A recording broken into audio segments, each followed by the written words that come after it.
Welcome to the Javier Mendez podcast. It is fight week. This is a really good exclusive podcast to get with Javier because we just found out that Khabib is cornering with him. Well, we found out a few days ago, but now it's pretty much official news.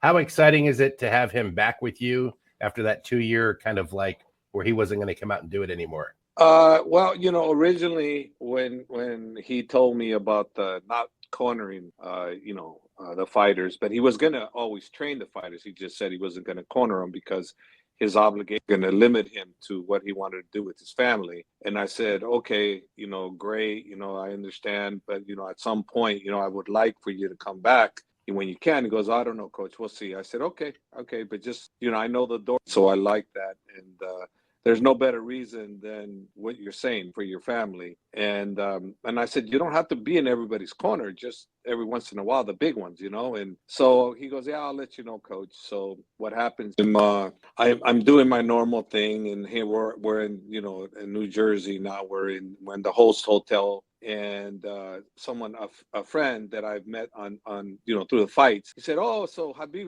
right? And I'm so happy, and I'm like, huh? I go, not my knowledge. I don't work in the corner. And he goes, well, it says, and then I looked at it, and then Islam is saying, yeah, he's very happy that Islam is working the corner. Huh. I go, okay, that's no surprise, because I always find the good news or the bad news after it's already, established for everybody else. So I text Khabib. I say, hey, Khabib, are you working the corner?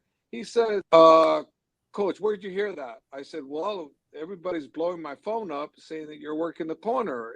And then I'm putting a happy face like it's a good thing. And then he just sends an emoji, a big smile emoji, and he says, coach, we're in the fitness room here at are you coming? I said, yeah, I'll come. So I show up, and I said, okay, whose decision was it for you to come corner? Was it the fighters? Or he goes, no, my decision. And I get very, very happy to have him back in the corner, because, having him in the corner, he's such a great corner, and he's such a big, important part of Team Khabib that, right now as it was, we had people that have been in his corner, Magomed and Saif Sapula. The other coaches from Dagestan are not going to be with us. So it was just going to be me and Muslim. We were the only two guys that are the main guys. So for me, it was because Islam is really great to corner, because he listens to all the corner advice and he follows it, and he's able to, because he's so well-rounded, he's able to do everything.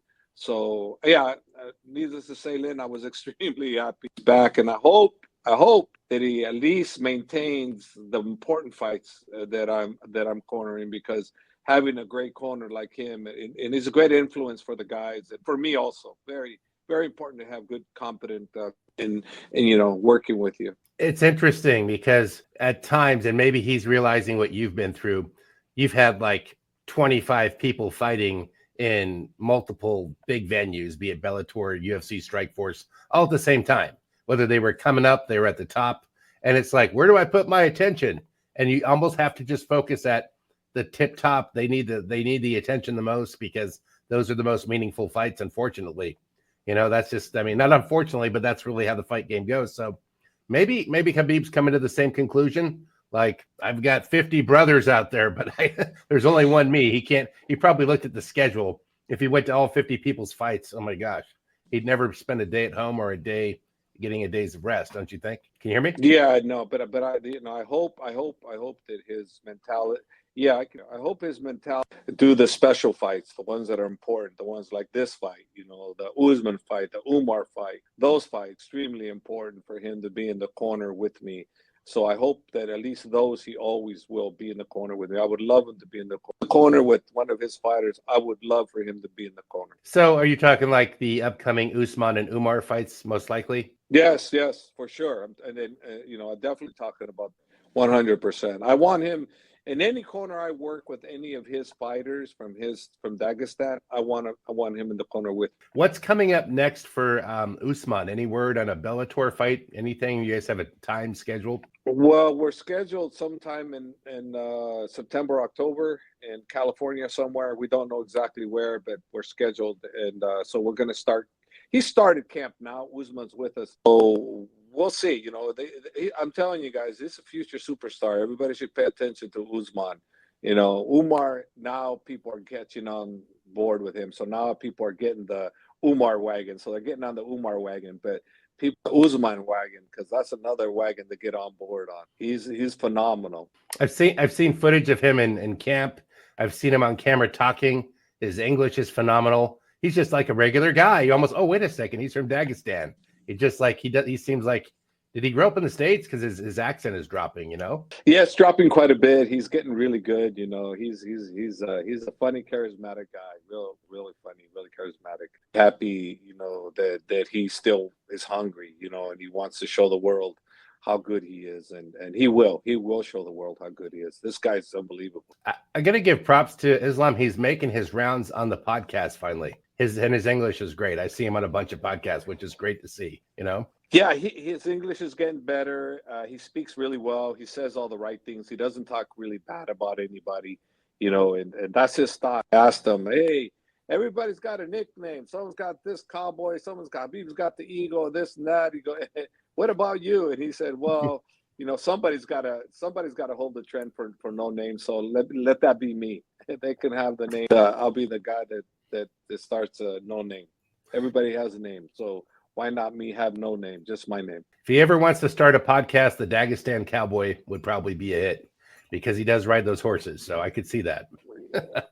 Yeah, it actually would be really well for him to do that, but I don't know. We'll see. Islam, he has a lot of opportunities presented in him. He's in the breakout superstardom situation, you know, of getting the right fights, and this is another step in the right direction, and hopefully he comes out across like we're expecting him to, because he's so damn well-rounded, so well-rounded, so marketable. It's marketable, but as far as you know, coaches learning on his coach's instructions, he's so good at that. He listens to Khabib, but Khabib is his number one guy in my opinion. I'm sure I've been in his corner, but Khabib's been with him since childhood, and Khabib gives great advice. You know, Khabib's gotten much improvements from when he was a fighter to a coach, through his father, through me and other coaches, a lot of people, you know, and now he's sharing his wisdom with all the guys, and I'm very happy to be sitting on the sidelines just watching him. It's an honor for me to see him grow as a coach. With this fight, does he surpass Khabib's record if he wins this fight with Dustin Poirier? I believe he might very well pass it. Yeah, he also will pass another record. The most wins when you're favored. This will be, he's got 15. They're tied at 15. Since the UFC, when you're favored to win, you win. So if he wins this one, it'll be 16 wins that he's favored to win. So he'll be the leader in that department. Feeling before he's done, he's going to have a few records added to his arsenal of accomplishment. Because, you know, this guy, he's silent, but he's very progressive. You know, he keeps advancing. So Islam is a great, person to have, you know, because he's so easy to train, so easy to navigate. He never has bad moments. So thoughtful. He's so freaking thoughtful. He's always thinking, coach, hurry up, coach. Did you eat, coach? Come on, this. He's always been thinking of his coaches, you know, not just me, all of them. You know, he's very thoughtful towards all of us. He's very thoughtful. Well, it's also great because he always knows what is a diet food, diet ice cream, diet cake. It's good to have him around, especially when I got the munchies. So I'm glad. So, yeah, all the little short videos we get out there of him calling diet ice cream, coach, diet cake. No, we're diet bread. That's how it works.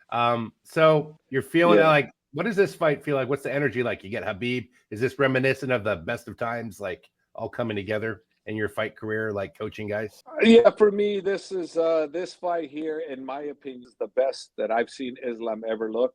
You know, so based on him being, maybe we didn't start out that way at the beginning of camp, but you know, since I've been with him, it's been good. It's been really good. You know, his conditioning, everything, mental, you know, sparring, you know, conditioning, diet, everything's been going fantastic.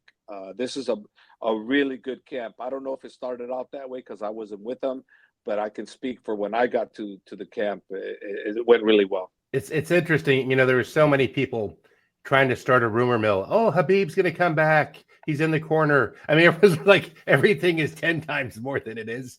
But let's just pretend. Let's say Habib says, I'm coming back. Islam moves up a weight class. How exciting would that be? Or would you be like, oh, I want you to stay more as a coach? How would you feel either way?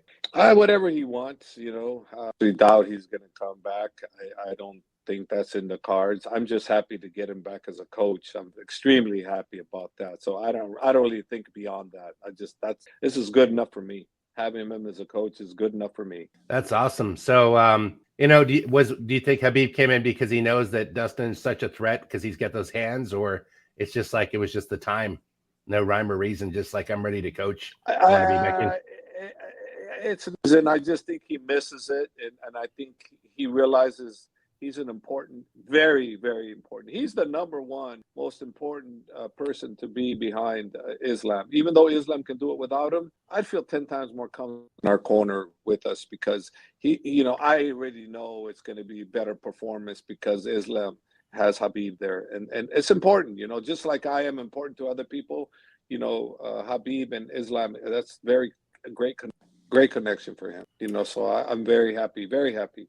I think like the gaps where they run out of some media, they try to make stories up in the MMA. I'm reading it in my feed. Oh, like that's not true. Or me and Hav just talked. What's this? He doesn't know this. I haven't heard this. I don't believe this. And people were either like trying to make up a fight like Habib maybe could come back based on some statistical imagination, or something like I don't know. They were just like saying that Dustin's more of a threat than he is. All the narratives are just crazy around this fight, but it's going to get eyeballs. So that's all that matters, really. Yeah. Look, let's not kid ourselves. Dustin is very dangerous. But listen, I happen to believe, I truly believe, I have the pound for pound the best fighter in the world. So to me, the best pound per pound fighter in the world should take all comers, no matter who it is, and his competition. So he needs to destroy these guys to prove he's number one. If he can't, if he's got to be selective of who he fights, then he's not pound for pound number one, or he's not the champion. So for me, you're the champion. Hey, the UFC wants you to fight this guy. He makes the weight. Let's do it. That's the attitude we have. And that's the attitude Habib has. That's the attitude Islam has. So he's not going to pick opponents. He's just going to just destroy who he wants. But now listen, do we want to go up and wait after he takes care of Dustin and hopefully Sarukian, or maybe he goes to the welterweight title before Sarukian? Who knows? But either way, Sarukian needs to be in his history. As a rematch that needs to happen, because building that up. So I believe that one needs to happen. But most important for me is the opportunity to fight for the welterweight title. But there's going to be a potential issue, but we'll see what happens if that happens with Leon Edwards. If Bilal can beat Edwards, which is possible, then we might have to discuss a new strategy of what to do then. And then also too, remember, we're talking. The UFC is not talking like this. So you and I can what ifs, this and that, of what we want. But the UFC may say, no, we're going to offer you this. We're not offering you a welterweight title. We're offering you a middleweight title. We're offering you a heavyweight title. Who knows? But the bottom line is, we know who's the boss. We know who's in control. When we fight and who we fight, no. Islam is not going to ever control that. He's going to say, okay, I'll fight this day. Okay, here, this is your opponent. It's okay, let's go. Yeah, I mean, this podcast is just a suggestion for those at the UFC. If they watch this, some good stuff in here. Whatever we ask for, just please take it and do something with it. We're all behind you. It's all good. Any other thoughts on this fight week or anything else going forward? I said it's a good thing. Let's just see what happens. I'm curious to see about the undercard and Jeff Strickland, his fight versus, what do you call it? Sean Strickland. The Brazilian. Be really good. Yeah. Sean Strickland. I said Jeff, huh? I'm like, I don't know why he strikes me as a Jeff. I know Sean Strickland, but I want to see him fight the eraser. I think that could be a very interesting fight. How to see how that goes. Obviously, they'll be fighting while we're in the last phases of getting warmed up, so I won't get to watch as much as I'd like to. But I would really like to watch that fight to see how it materializes. But we'll see. Well, it's nice to be finally close to the end of the date for his to go show the new and improved Islam and to show why he's pound for pound still number one. But let's see. It's a soon fight, and a lot of people are not ruling out Dustin. Neither are we. We know how tough he is, and therefore, when you know how tough someone is, you prepare super hard for them because out of respect for how good they are, and we train hard for him, so we respect against. Yeah, Dustin definitely showed what he was working with when he fought the special forces guy, Benoit Saint Denis from France. That guy was a beast. And the guy was taking him out, but supposedly, I mean, you hear this, the rumor, I saw it on his head, he had staph infection on his head. So that supposedly really taxes your lungs, because that could have gone the other way, but it's still respectable, not taking anything away from Poirier. I mean, he definitely used the hands. That guy was still built like a brick house, Did you ever rewatch that fight? Yeah.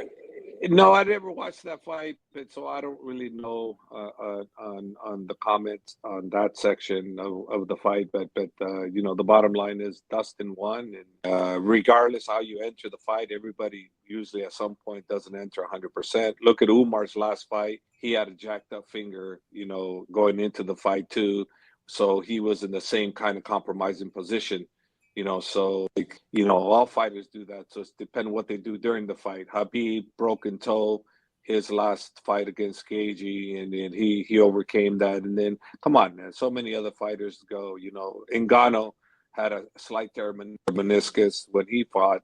Cyril Gane. So there's a lot of fighters, things like that. And there's reasons why you win, and there's reasons why you lose, and sometimes the injuries can be a big attribute as to why you lost. Matter. That's all I'm saying. So I'm not saying that that the reason why the French guy lost is because of that. I'm just saying that sometimes it is true, and sometimes you win regardless. Luke Rockhold, he fought Chris Weidman and he won.